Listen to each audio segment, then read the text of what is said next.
Penguin Audio presents The Yard by Alex Grecian. Read by Toby Leonard Moore. If you wake at midnight and hear a horse's feet, don't go drawing back the blind or looking in the street. Them that asks no questions isn't told a lie. Watch the wall, my darling, while the gentlemen go by.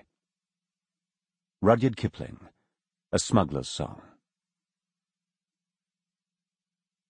Prologue. London, 1889.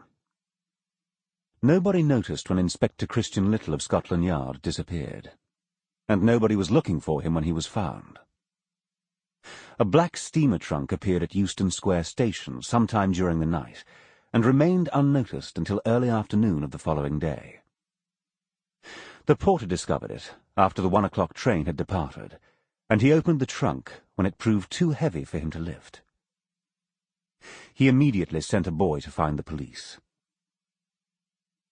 Detective Inspector Walter Day was first at the scene, and he directed the many bobbies who arrived after him. He had come to London only the week before.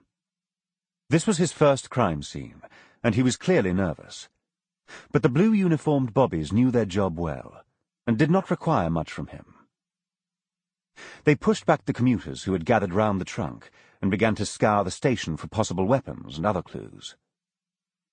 An hour later, Dr. Bernard Kingsley entered the station all in a rush and headed for the knot of people gathered on the gallery of the booking office. The trunk had been left against the railing overlooking the platform. Kingsley brushed past Inspector Day and knelt on the floor. He opened his satchel and drew out a cloth tape measure, snaked it between his fingers, moving it up and across. The trunk was a standard size, 2 by 3 by 3, glossy black with tin rivets along the seams. He closed the lid and brushed a finger across the top. It was clean, no dust. With his magnifying glass in hand, he scuttled around the trunk, scrutinizing the corners for wear. He licked his finger and rubbed a seam along one side, where black paint had been applied to cover a crack. He was aware of Day hovering over his shoulder, and less intrusive, the bobbies at the station's entrance pushing back fresh onlookers who had arrived from the street outside. The lower classes were always out for a spectacle, while the better off walked briskly past, ignoring the to-do. His preliminary examination out of the way, Kingsley opened and shut the trunk's lid several times, listening to the hinges, then eased it back until the edge of the lid rested against the floor. He peered into the trunk for a long moment, ignoring the sickly sweet odour of death. The body inside was folded in on itself, knotted and mashed into the too small space like so much laundry.